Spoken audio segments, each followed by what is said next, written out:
So let me talk a little bit about Dan Malloy, if I could. And you know, Dan, as I said, I think is about the best mayor in the state of Connecticut.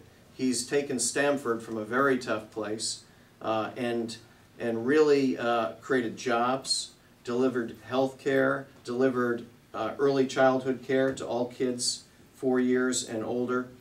His heart's in the right place. He's a good man. Nobody I know of is more committed to changing the direction of this state than Dan Malloy. We were just talking over here. We're baffled about Jody Rell's popularity. We just don't get it. This is a serious election coming up. And I don't know who we're going to have, who's going to be our ultimate candidate, but I do have to tell you this. Dan Malloy has to be in a leadership position in this state because he's got drive, he's got ambition for the right reason. It's for principles. It's not for himself. I've been around politics and campaigns about 20 years, off and on. And it seems to me, and you tell me, there are about two kinds of people that get involved in politics and want to run for office. Some people do it because they want to be somebody. And other people do it because they want to do something. And Dan Malloy wants to do something for the people of Connecticut. He knows that for the last 20 years, well, I shouldn't put words in your mouth, but I'll say it. For the last 20 years, for a governor, we've had a crook or an incompetent. And we can't survive like that. People 25 to 44 are leaving this state. That's our tax base. That's our future, right? It's undermining education. It's undermining care for seniors. So we got to turn this thing around and now. And Dan Malloy has ideas that can help make that happen. So without further ado, because I could go on and on, but I won't, Mayor Dan Malloy. Thank you. Thank you.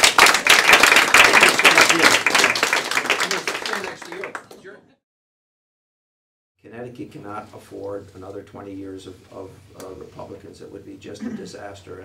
And you know, I'm really worried about this economy. One quick statistic, just to share, and I'm a statistic nut sometimes, but in the next 25 years, the population of Connecticut residents 60 and older will increase by 70%, and every other demographic group will shrink. Who's going to take care of us? Who's going to pay the bills and the taxes if we don't start growing this economy again? This is a very real issue, and I think that that really is the paramount issue of our time in the state of Connecticut. Otherwise, we're just not going to be able to maintain the lifestyle that we want and have. So this is real stuff.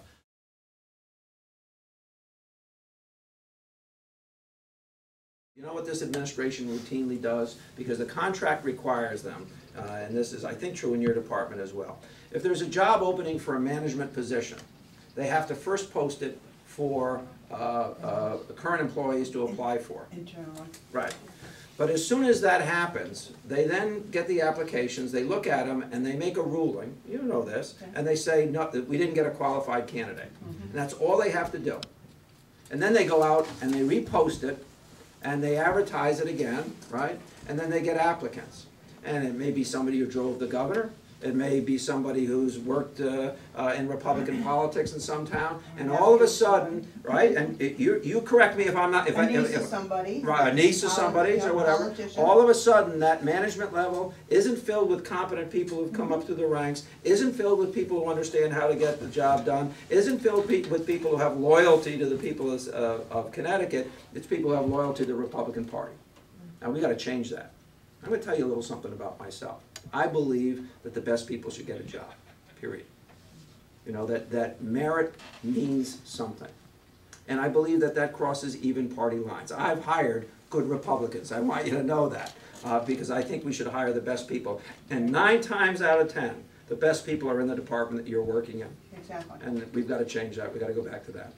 Because what happens now is we got Jody Rell, who has stuffed the management ranks with political appointees and then blames the real workers because they're not getting the job done when it's not happening in some cases because they were badly led. So that's where I come from. Thank you. Okay.